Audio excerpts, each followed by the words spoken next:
Can you beat Terraria using only NPCs to attack?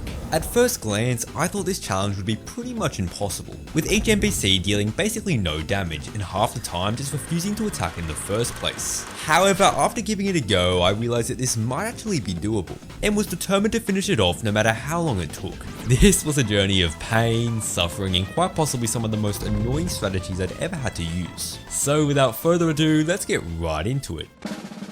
As soon as I loaded into my world, I chucked my copper shortsword straight into the trash, and watched as my guide killed a couple of slimes alarmingly slowly. No, yeah, I'm not gonna lie. Damage is not looking too great right now. Since Maxwell the guide wasn't really doing much on his own, it was clear that I needed to recruit as many NPCs as I could. Most notably, there are a few NPCs that were going to be coming in particularly useful in combat, with each NPC having their own unique weapon, some better than others, and some slightly worse than others. So as soon as I was done gathering up a little bit of wood, I headed across the world looking for these, making my way through the desert, jungle, crimson, and slowly watching as my sanity crumbled apart, as without a weapon, enemies weren't exactly easy to deal with, killing me again, no, and again, no, and again, no, until eventually I was lucky enough to have some success, getting to the edge of the world and managing to find the angler washed up on the shore. After I was done looking around on the surface though, I headed down for a cave, getting some money so the merchant could move in, breaking a crimson heart for the undertaker so I could get the arms dealer, and just barely missing out on the stylist. Oh, there's the stylist.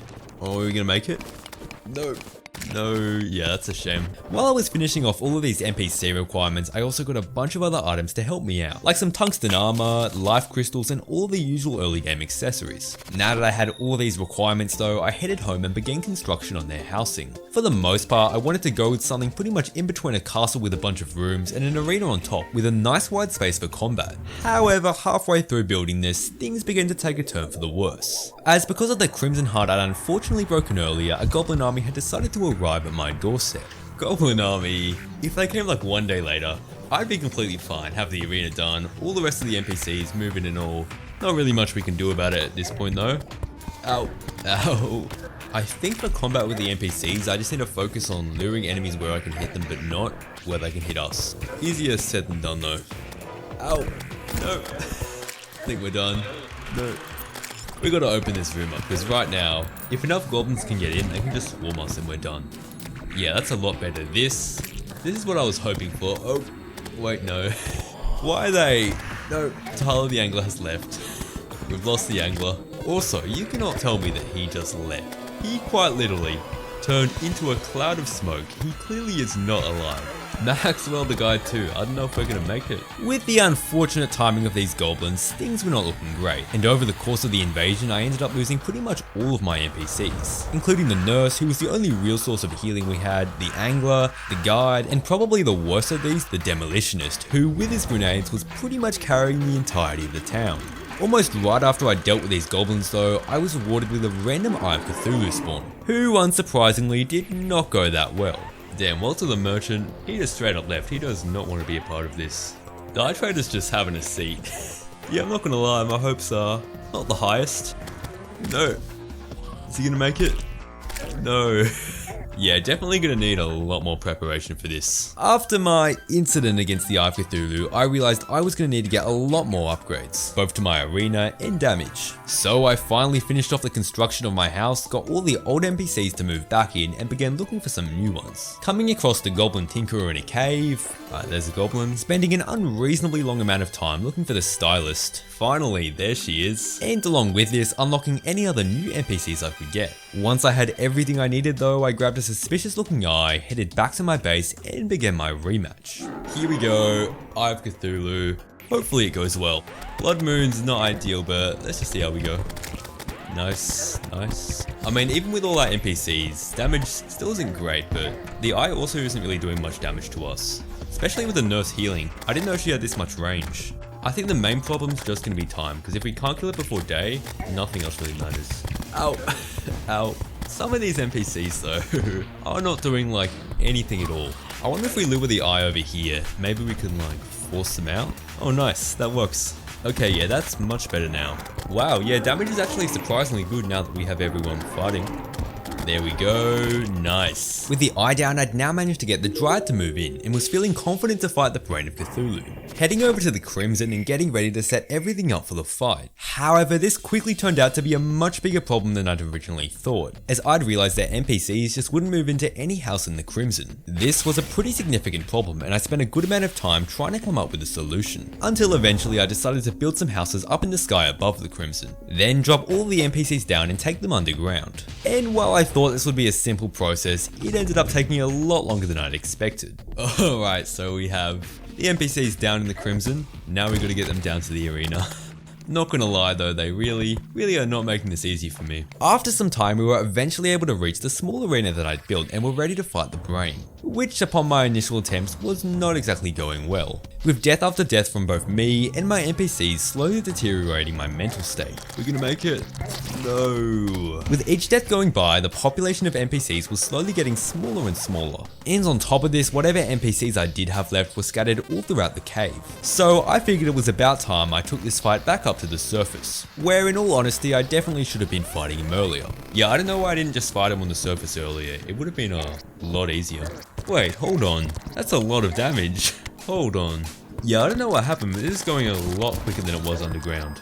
Second phase? Okay, it slowed down a little now. Still pretty good though. A few more hits.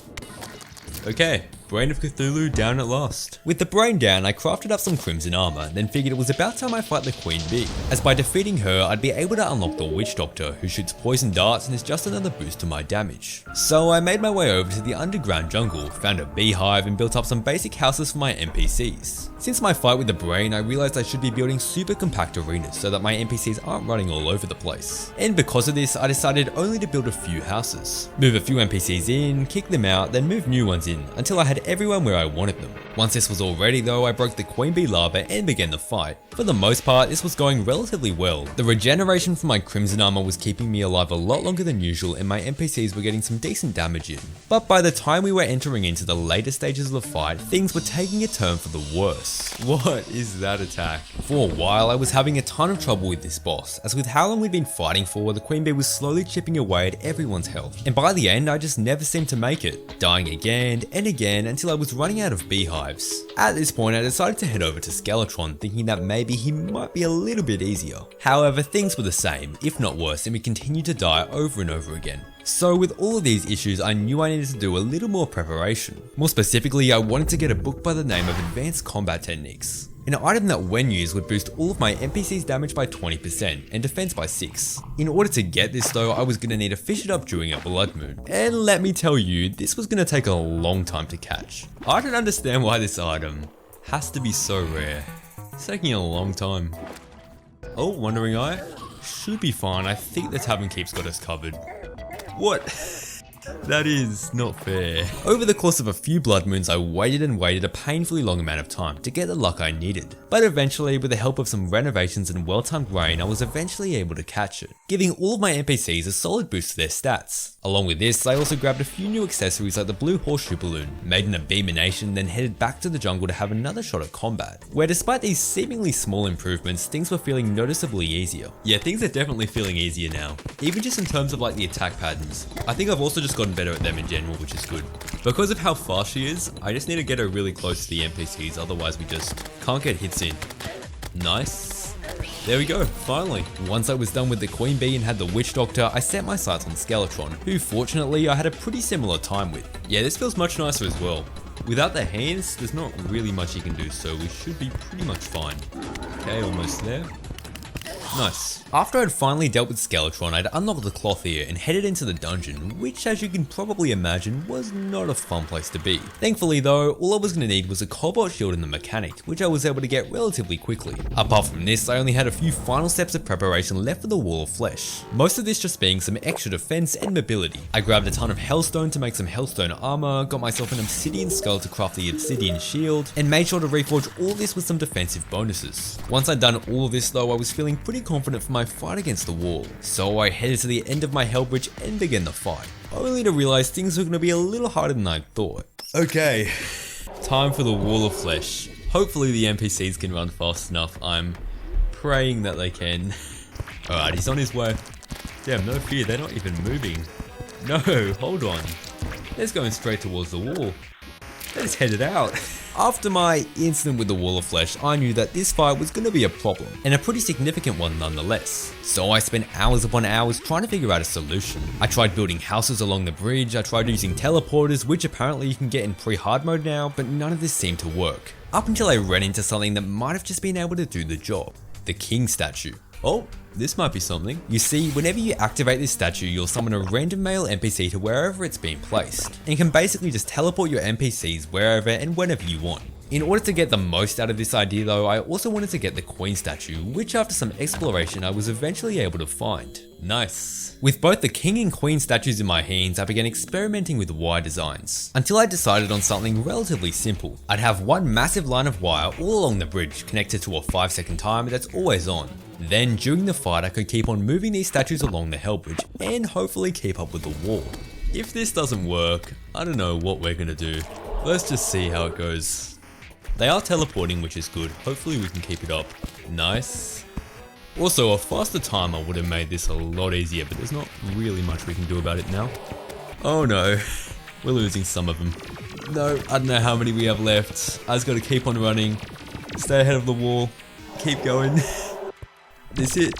Yes, finally. With the wall of flesh down, I was now in hard mode, and unfortunately for me, things are going to be getting a lot harder than before. As well, my army of NPCs was going to be getting a little bit stronger. This increase was only slight, and enemies have exponentially more health. In order to deal with these new difficulties though, the first thing I was going to need to do was get all the new hard mode NPCs. The first of these being the tax collector, who in order to get I'd need to look around hell, find a tortured soul and throw a little bit of purification powder on it. There we go. I gotta be honest, the damage he was dealing wasn't great. However, one of the NPCs that were going to be dealing a ton of damage was the wizard, who I could find tied up in a cave and would constantly shoot out fireballs. Okay, there's the wizard. On top of dealing all this damage though, he was also going to be selling me a super useful item for this challenge. Something that on its own would be pretty much useless, but when thrown into the shimmer it's going to turn into the second volume of the Advanced Combat Techniques booklet, giving everyone another 20% damage boost and a 6 defense bonus. From this point onwards though, the rest of the NPCs I needed were going to be a little bit harder to get than the previous. Like the truffle, who required me to make an above ground mushroom biome but also did a huge amount of damage, and the pirate, who in order to get I need to fight off a pirate invasion. In order to do this though, I needed to get a pirate map which dropped from a random enemy in the ocean. So I headed to the ocean and began farming up pirate maps, then slowly but surely fought off each of the pirates that invaded. Apart from all these NPCs though, I gathered up a little bit of hard mode gear, grabbed a gelatin crystal and summoned up the queen slime. Alright, first hard mode boss.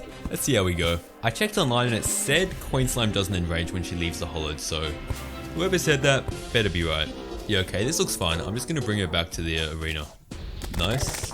Wizard's damage is pretty good. Oh no, what? That was like all of our decent NPCs right then. Oh, that's bad. Oh no, I think we're just gonna have to rely on the truffle and the pirate. Wait, speaking of the pirate, where even is the pirate? I think he's just gone missing. I didn't see him die anytime. No. This is a long fight.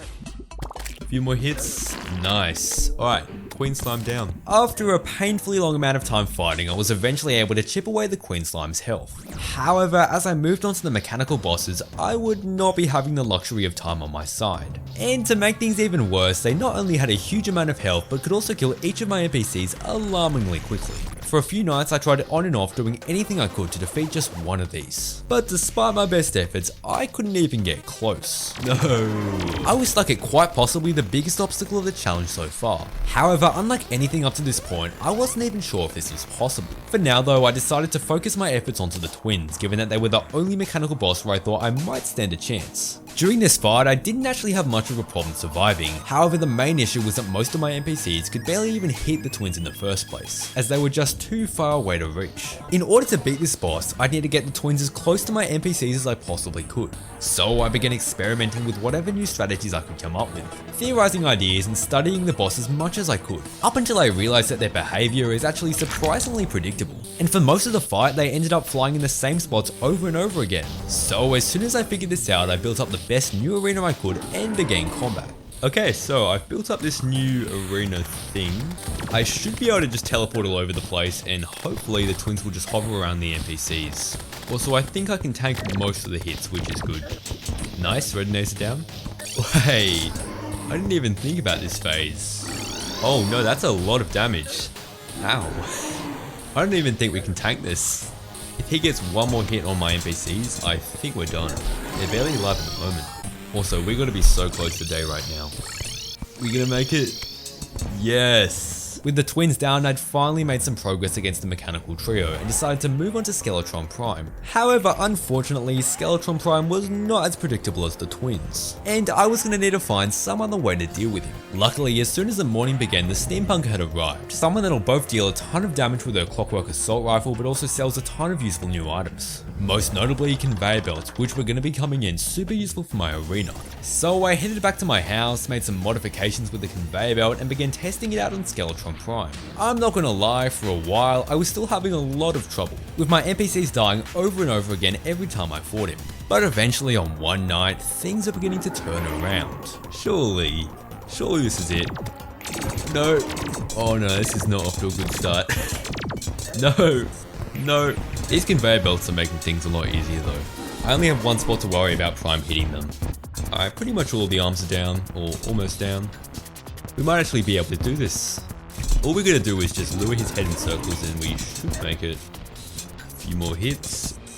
There we go. After defeating Skeletron Prime, I was finally onto my last mechanical boss, the Destroyer. And since this boss had over 80,000 health, I had no idea how I was going to do this. To make this even worse though, most of the time no one could even dodge his attacks, and he'd kill pretty much everyone in one single charge. But I began trying to see what I could do, until I realized that almost every time the Destroyer killed an NPC, it was while he was traveling from side to side, as this would fill the entirety of the arena and there'd be nowhere to run. So with this knowledge, I realized I needed the Destroyer to move up and down as much as possible, making a few changes to my arena until eventually I'd come up with this. Yeah, not gonna lie, new arena design is interesting to say the least. The plan is though, if we stand at the top, the Destroyer will just keep on charging up, and hopefully the NPCs can just keep on attacking. Okay, yeah, he's not going straight up, but he's definitely going a lot more vertically than he was before, which is good. No one's really taking that much damage though. Ow. Okay, Wyvern. What? Oh no, we gotta retreat. No, too many enemies on screen. The Destroyer was a big enough problem himself. Alright, he's done. We still need to hurry up though, I don't think we have much time left. Keep going. No. Almost there. Yes, we did it. With the Destroyer now down, I'd finally defeated all three of the mechanical bosses and was headed off to Terraria, making my way over to the jungle and heading down underground. Now, building an arena in the underground jungle is always relatively annoying, but considering I couldn't kill any enemies at all, it was a struggle to say the least. After around half an hour of trying to avoid enemies though, I'd managed to come up with a relatively simple design, putting in a couple of platforms with a few conveyor belts in the middle. Once I finished the arena though, I'd crafted up some hallowed armor, which somehow I'd forgotten to do earlier, grabbed some life fruit and collected a few of the permanent shimmer upgrades. Then after all this preparation, began fighting Terraria. Alright, time to fight Terraria. See how we go. Okay. Oh no. No. Alright, second time's the charm. We got it this time. Also, there's no time limit this fight, so we can just play it as safe as we want. Nice. As long as we don't let Terraria near the NPCs, we should be fine. Okay, second phase. Also, why is like no one attacking? I swear the damage has slowed down so much. Yeah, what's going on with this? I think they've just given up. I think they're done. Come on. Okay, nice. Now that I'd defeated Terraria, I was one step closer to the end of the game, but more importantly, I was able to get two new NPCs. The first of these being the Cyborg, and the second of these the Princess, a reward for getting every other NPC in the game. And let me tell you, she was easily worth the wait, with by far the most powerful attack I had, in terms of not only damage but also speed, range, and accuracy. So with the Princess on my side, I made my way down to the Lizard Temple. Just like the underground jungle, progressing through here wasn't the easiest, and once I got to the Golem room, things weren't exactly any easier. Eventually though, I began trying to summon all of my NPCs, only to realize I could not use wiring down here. This sent me into a bit of a panic, but after a little bit of experimentation, I realized I could hook up the statue to one of the lizard traps, and keep on activating it until I had everyone ready. Now we have the Princess. I'm curious how well she's gonna do. Wait. Okay, that is very good. I'm not gonna lie. I've never gotten the Princess before this. I've been truly missing out. No, she's pretty much the only one hitting Golem as well. The accuracy is kind of crazy. We got this, yeah, we should be good. Nice. Since Golem turned out to be a lot easier than I'd expected, I decided to fight him a few more times, getting myself some extra money, the Pixel, but most importantly beetle husks. Something that would allow me to craft beetle armor, the armor with the most defense I could get before Moonlord. Once I was done with this though, I was onto the final stages of the endgame, and needed to do a few final steps of preparation. As with the Moonlord having far more health than any other boss I'd fought this far, I was going to need every advantage I could get. The first of these advantages being the fish on wings. So I went to the beach and began fighting him. However, unlike Golem, I was struggling a lot with this boss, as almost every time I fought him my NPCs would almost always end up dying. But I kept on trying and trying with more and more modifications to my arena, including asphalt and even at one point draining the oceans, as this would make the Sharknadoes fall right down to the sand. After a painful amount of time fighting him though, I was eventually able to defeat him, and after a few more attempts finally managed to get the fish on wings. Alright, one more Duke down. Let's see what we got. Wait, we actually got it. Nice. With the fish on wings in my hands, I figured I was pretty much ready for the lunar events. And after a few extra reforges, I was on my way to the dungeon. Lunar events, let's just see how we go.